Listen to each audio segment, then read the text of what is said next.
Hi everyone, in today's video I'm going to show you how I made these really cute earrings.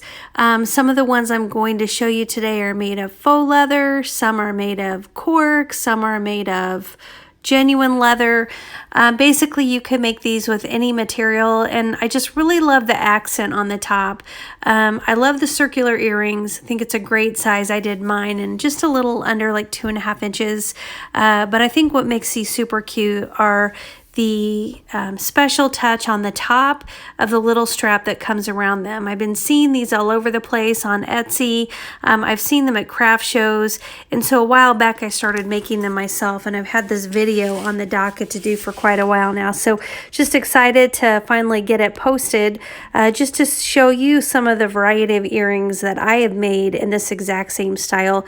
You probably noticed I've got some for fall, for Halloween, for Christmas, 4th of July. I even have some really cute, just everyday designs as well. So hope you enjoy the video today as I show you just how easy it is to put together these really cute faux leather and faux cork and genuine leather earrings.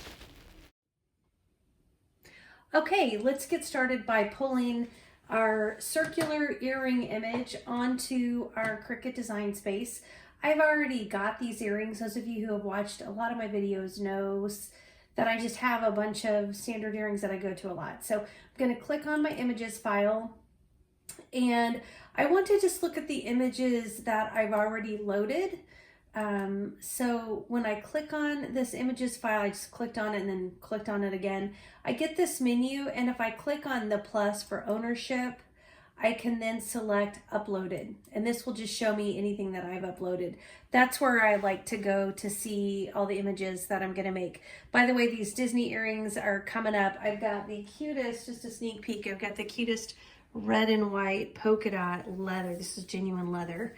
And so I'm going to make some cute Disney earrings. I was just in Florida right before we were quarantined, and so I was at Magic Kingdom, and I don't know, this kind of warmed my heart when I saw the Disney stuff, so I thought I'd make some of those. But today that's not what we're doing. I'm going to scroll down here to my circle. Sorry, you've got to go through. These are all my patterns I've been playing with in debossing on leather. Not super excited about my debossing projects on Cricut Maker so far. I'll share some with you, but I'm still playing with it. I'm having fun with the color, just the debossing itself. It's not quite as deep as I want it to be.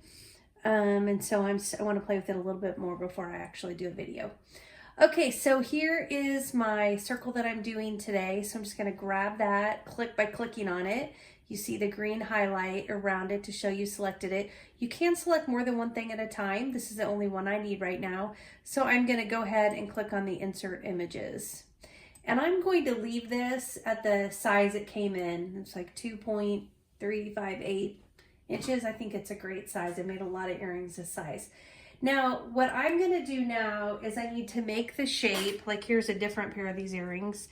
But I need to make this little leather piece that's going to wrap around through the circle of my earring. And so to do that, I'm just going to use a shape, and I am going to grab from the shape menu over here on the left. I'm just going to click on that, and I'm going to grab a circle. It's going to come onto my mat pretty big. And remember, when you change the size of a shape, when you bring it in, it keeps your height and your width proportional, right? You make it bigger or smaller. The way that you can change those proportions is to unlock it by clicking on the lock down here, or by clicking on the lock up here. Either one, you can unlock it. So you notice I just clicked on the lock, and you can now see over here, you can see that that is unlocked as well. And now I can either change my shapes here, or if I know my dimensions, I can come up and type those in. And I actually do know my dimensions. I want to do a 1.5 inch height. So I go up to the height field and I just type 1.5. And then I know for my width, I want a 0.5.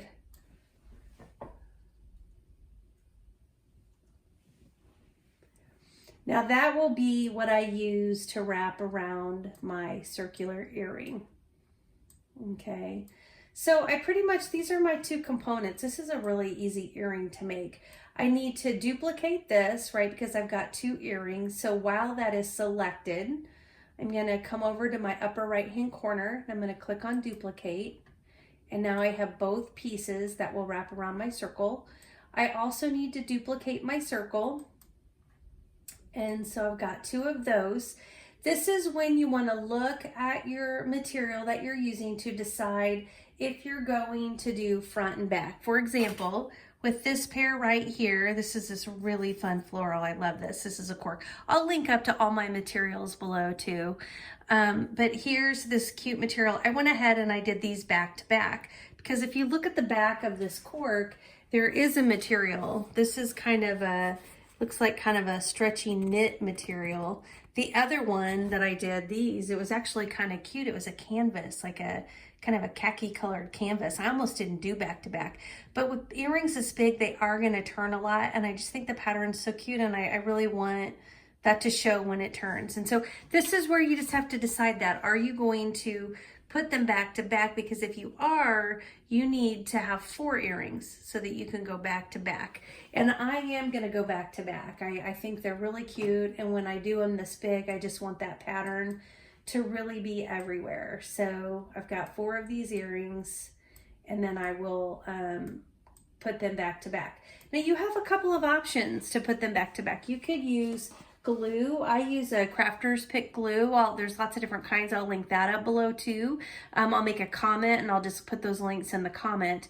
But what I'm gonna do today, and what I've been doing quite a bit lately, is I've been using something called Heat and Bond.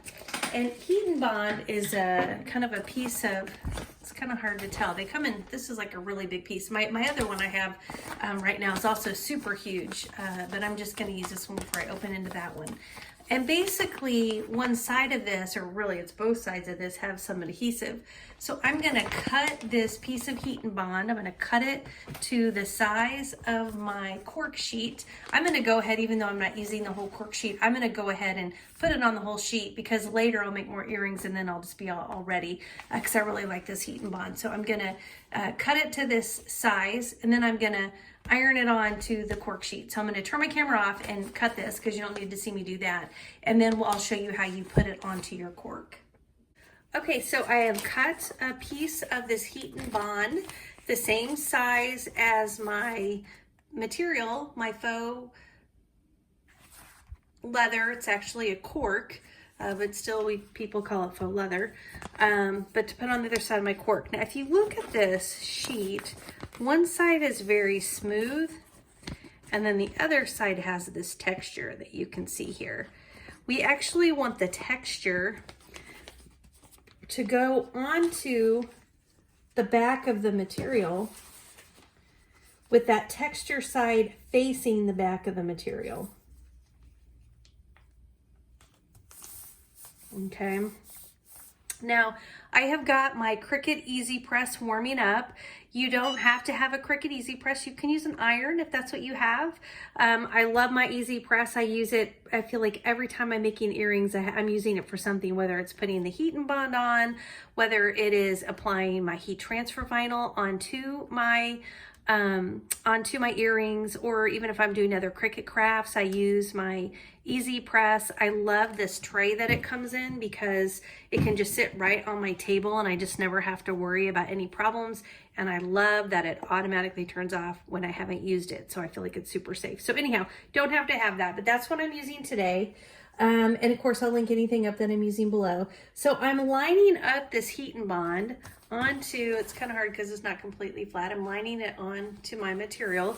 This is my Cricut Easy Press mat that I'm using. And there's lots of sizes of these. I don't have the ginormous one. I have the mini, which isn't this one. I love my mini. And I have this one. Now I have to put it on twice because my material is bigger than the surface. So I'm just going to go ahead and put it down on one side of my material. And I can press the Cricut, like the green button, and it'll start my timer. You really don't need to have this material on here for 20 seconds. Usually about 10 seconds will do it. So that's all I'm going to do. It's maybe a little more than 10 seconds. And then I'm going to pick it up and I'm going to put it over on my other side and start the timer again. And when you finish getting this easy heat and go onto your cork, it's pretty hot. So you need to let it kind of cool off for a minute. I don't even like to touch it too much. I do like to maybe like flip it so it can kind of be flattening out a little bit. But I'm gonna let that cool while I get ready to send my material to the mat. In fact, what I'll probably do is send my other material to the mat first, and that way this can be cooling off even more. So the material I'm gonna use for that little strip that wraps around the circle, I'm gonna use, I love having like a texture, like I don't know if you can see here, but I use this really cute textured brown faux leather. And for this one, I'm gonna use this really cute navy blue, which is just perfect because it kind of pulls out the blue that's in these earrings. Now, I'm not really sure how much of this texture you'll see because it's a pretty small piece, but I think it's enough that I think it'll add some visual interest. Now, you don't see a whole lot of the inside of this, so I'm not going to go back to back, even though the back isn't like particularly nice looking. It's just kind of a darker color. That's how this one was too, but I think it looks really good. And so I'm not gonna bother with gluing anything back to back on my connection piece. So let's go ahead and get this piece set to send through for a cut. Okay, so to send it to the mat, I just need to come up to the upper right-hand corner and click on this Make It button. And I don't want to cut this mat first. Remember, we decided I was letting this cool off. It's kind of dry because the glue-ish gets hot, but we're gonna let it cool off. And so instead we're gonna come down and we wanna cut the second mat. So I just need to click on it, and then you see it pulls it up to the center of your screen. And so that's how you know it's selected. And we can then click continue. And then the next thing we're gonna need to do is we're gonna need to select our material. I'm going to use for my material today, I'm going to use the shimmered leather 1mm. That's really my go-to when I'm doing faux leathers. It's a little thicker, you know, it's not a paper thin because they do put a backing on this faux leather, and even with the cork, they've got some backing on it too. So I just find the 1mm is a really good size and thickness of a cut. So that's what I'm gonna select here. Now you could also select that if you don't have that on your favorites, you can just browse. You can click here and you can browse materials. I'm gonna come back, you can browse materials right here. And then just go on your drop down menu for categories. You could just pick leather. It's gonna bring up all the leather options. Now, if you're on a Cricut Explorer today, you're not gonna have any of these bottom three. You won't have any of the tooling leathers on your menu, and you won't have the garment leathers on your menu either, but you should see these faux leather, faux suede, genuine leather, metallic leather, and you will have shimmered leather as well on your Explorer. So you can still make this project even if you don't have the Cricut Maker that I'm using today. All right, so the green arrow indicates that that's what I've picked. And so now I'm done. I'm gonna X out. It's already selected. That's why it wouldn't let me select it again. This is what we're using. And now we're ready to cut. So my Cricut machine is blinking. The loading key is blinking, which means it's ready for me to go ahead and stick it in. Really make sure that you are under each of these sides. It's a big mistake that people make sometimes and it gets caught up. So I always try to just take an extra second to make sure I have it loaded before I push the button. That beeping you're hearing, it's my machine. Hold on, I'm gonna go ahead and push the go button here. That's my easy press turning off. Again, it's so great because if it hasn't been used, it automatically turns off, just as a safety feature. Now, I do like to watch anytime I'm cutting these faux leathers because sometimes they just don't like to stick to the mat. Now, I feel pretty good because I did use the contact paper. I think that is just such a key if you're having a problem with lifting. Sticking that contact paper, or I keep saying that, contact paper works. This happens to be transfer tape. I think it really works well. Now, my other thing I always want to do before I push this button that's blinking at me, I want to make sure I have a good cut. Sometimes these leathers just don't cut very well. And once you remove them, it's really hard to make that change later. So I try to pull up at least half. It looks like that half cut really well. So I'm gonna call that good and I'm gonna eject it. But if I didn't get a cut, actually, maybe I'll just go ahead and do that right now. It's not gonna hurt it. If you don't know or you're worried, before you push the eject button, push this this Cricut button, push it again, and it is going to run another cycle of cuts on your earrings. So if that just went through, I'm pretty sure the shimmered leather goes through twice. Not positive, but I think it's twice. We can count as it goes here. It will put it through the same number of cycles it went through the first time. Okay, so this is a really good practice as you're trying new materials that you're not familiar with. I like to do it before I ever eject. I think back into all those days when I was making earrings, and I would wait until I got it out of the machine to see if it cut. And then sometimes it wouldn't cut. I'm like, oh my gosh, it's almost like I'd rather push to go twice every time. But most of the time you don't need to, so you just do a quick little check here. And then you can eject. So let's see how we did here. I'm sure we did well because I could already tell at first that it looked like the cuts were gonna be good. You'll see the contact paper often lives with it, which is great because then I can just throw this whole piece away. What you'll also see is sometimes the contact paper comes up with the earrings and other times it stays on your mat. Either way, you've got to get it off of wherever it's stuck to. So like in this case, it looks like the contact paper just stuck to my earrings. And so all I really need to do is remove that. And it is kind of a pain, I will tell you, because you kind of use your fingernails and get in to get that lifted off. But there it is. And that turned out really good. You know, I said I wasn't sure how that texture would show because the pieces are so little. I think that is really cute. I'm going to be really happy with how these turn out. Okay, I now need to put my cork down onto my green mat, but I do need to put down something to protect my mat and to kind of help that sticky as well. And I want to try something different. I want to show you, this is some contact paper from the Dollar Tree. If you've watched my videos, I used a ton of this in my daughter's dorm room last year. We did her closet, we did her desk. Anywhere where there was kind of that wood surface, we lined it with this Dollar Tree paper. Well, I do have some left. We just moved her back home and this was all under her bed there. And so I thought, I can't return this to Dollar Tree, so I thought let's stick this down and see how this does with our Cricut. Now, this is going to be interesting because I didn't really find this material, this contact paper, to be very sticky when we use it in my daughter's dorm room. Although once I pressed it a few times, like as I think about when we papered her closet walls with it, it did stick. And when we went up and tore it down, it was all still up, which was pretty surprising. So I'm hoping that it's strong enough and that there won't be a lift, because that would defeat the whole purpose if it were, oh shoot, I brought the whole thing up. I need to get only the back side up. Come on. Maybe I should start it in like this to get the back side up. There we go. So I put the nice side facing down and the adhesive side facing up. All right, and then I'm going to put my cork facing down on it. And then I'm going to use my brayer and roll that on here. Okay, I'm just curious. I'm going to kind of check it out. It looks like it's held pretty well. Looks like it's done pretty well. Okay.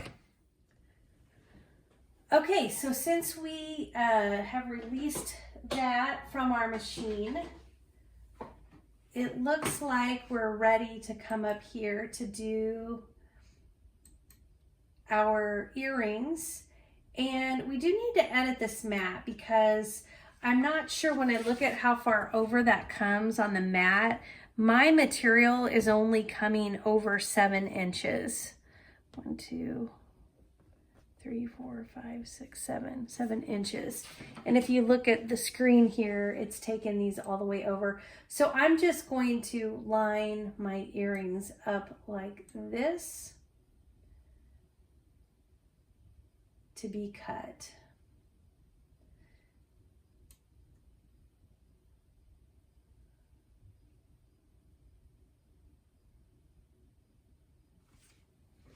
All right, and so now that that's ready, I can click on done. I'm keeping it on the shimmered leather, so I don't need to change this. If I were changing my materials, I would just click on this and it would let me change that. I think for now I'm going to stick with this default pressure. Yeah, I think I'm going to stick with the default pressure. This is where if you feel like your thickness is a little on the line, you can go ahead and click on more. Let's do default and we'll just check it before we eject the mat to make sure it cut all the way through.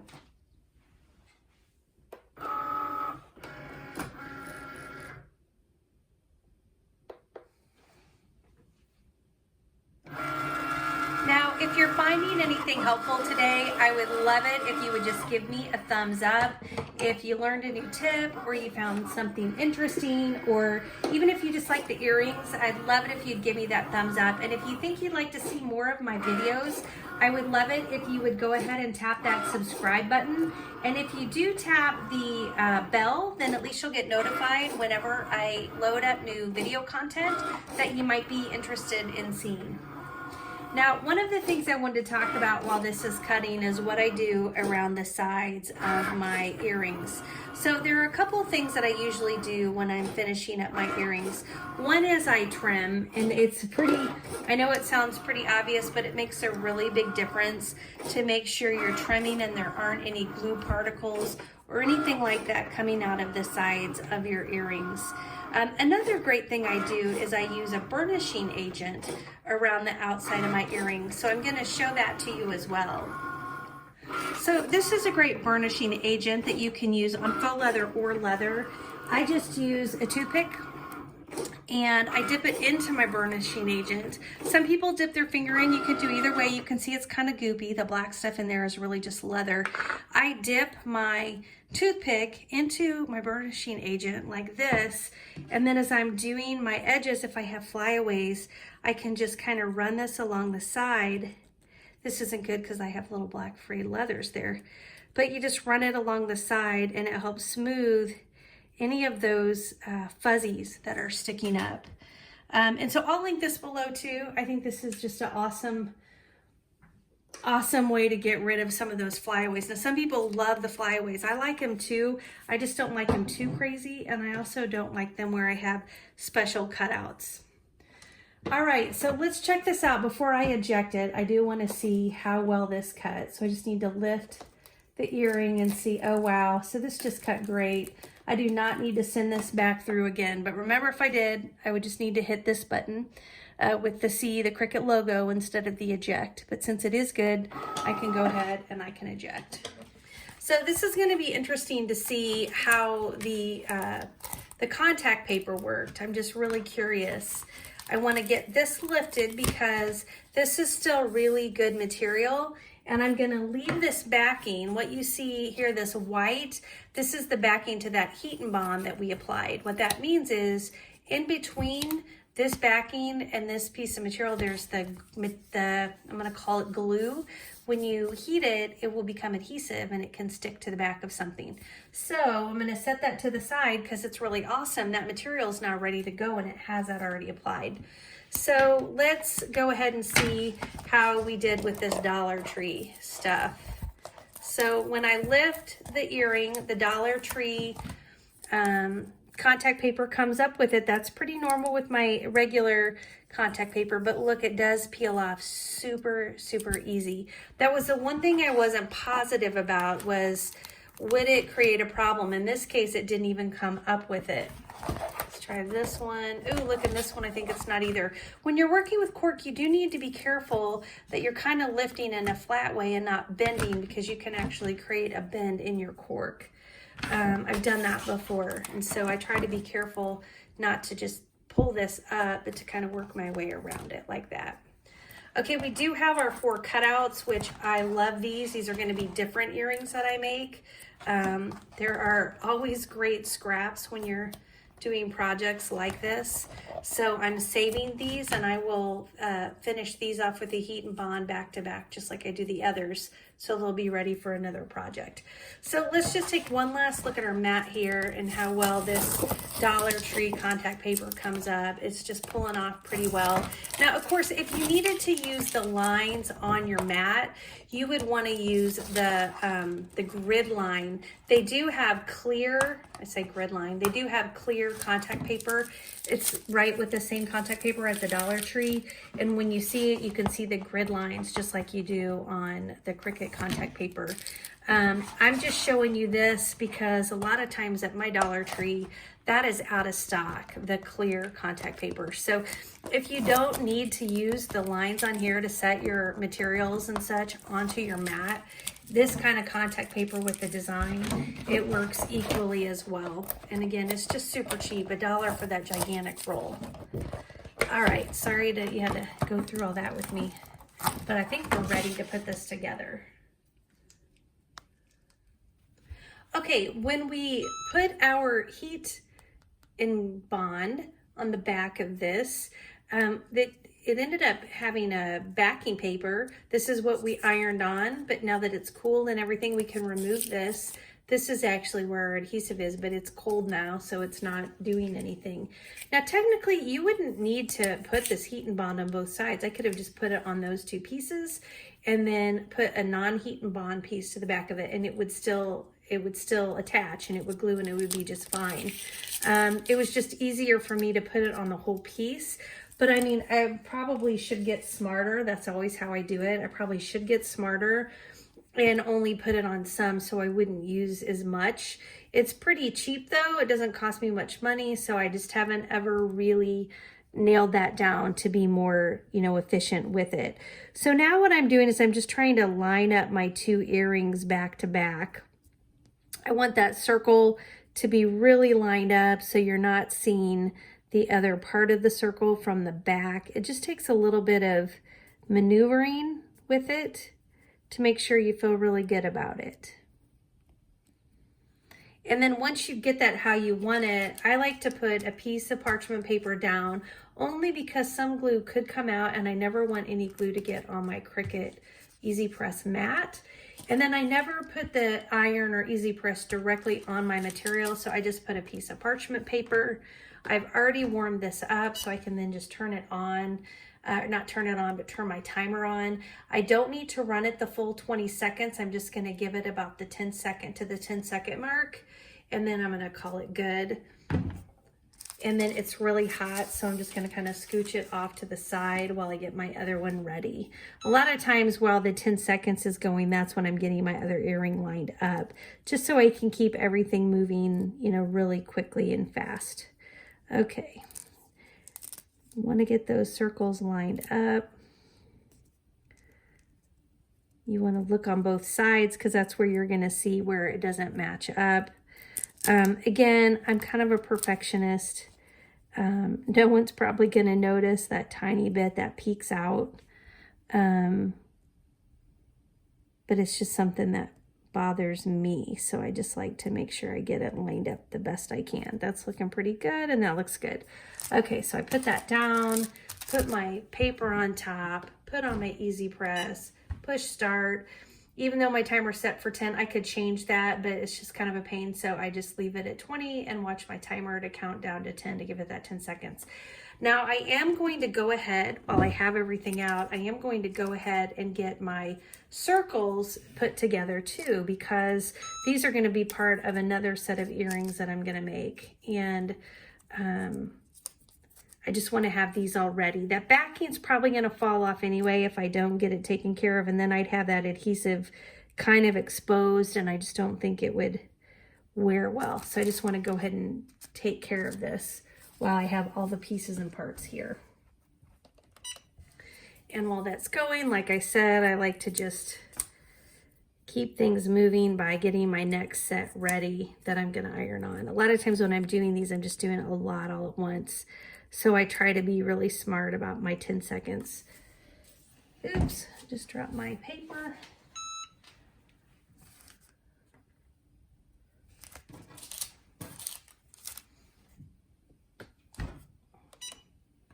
Okay, so let's take a look at this. It's cooled off. This just looks super cute. I am loving these earrings. And then here is my other piece. Oops, this is done. Pull that off. Make sure I get that cooling off. Okay, I love how these turned out. So basically, I'm just gonna wrap this piece around here,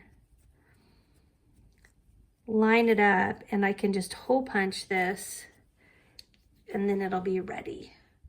Okay, so I can use a couple of different hole punches. I've got this one with a really small hole. I really like this hole punch. You probably, if you watch a lot of my videos, you see me use this one more. It's a little bit bigger. It goes through some pretty hefty, genuine leather. I love that. This is some pretty, I mean, this other one goes through leather too, but it's a pretty thin layer. So I think I'm gonna go with that. And I'm actually, you could punch it when it's not on the earring, but there's no reason really for me not to punch it while it's on the earring. So I've got it all lined up here, and I just want to go ahead and punch it towards the top. And you can see I've got my hole. Now, today I'm using these ball wire hooks, which if you watch a lot of my videos, you know I'm just a huge fan of. They're super easy to use. They don't have the jump rings. I'll link to these below too. I love them because all you got to do is just push them through the back of the hook and then pull it up, right, like this. And then I do like to give the hook part with the ball, I do like to give it a little bit of a squeeze, just so that I can be sure that it won't come off, right? I just don't want this to be coming up off over that ball. So super fast and easy to put together. And come in on the other one, also getting that lined up so the top's in the same place. And you can do these wraparounds on just about any earring. It just adds another fun color, another layer. I've seen so many kind of versions of this on Pinterest, and I've seen some on the Etsy sites too for sale. And I've just been wanting to do my video on them for a while. I've made a few, but I haven't done a video yet on this, and so I've been excited. And I've really wanted to, in particular, do it on these big round ones because I love the earrings that I've made like this. And that's it. It's really a pretty easy earring to put together. It doesn't take much time at all. I just love it how I can take the same design and make something really cute for the spring season, you know, with fun flowers, but then I can use the same design and make it, you know, fun for a night out with my cheetah print, or if I want to make it more seasonal related, I can do like a fall earring with fun leaves and little pumpkins, or even 4th of July with stars and, you know, red, white, and blue colors and mixed materials. Like this is cork with leather, and I can do Christmas with Christmas plaids, you know, great to wear for the holidays. So I hope you found the video today helpful. And if you did, please, again, give it a thumbs up, and good luck if you try to do any of these projects. Thanks.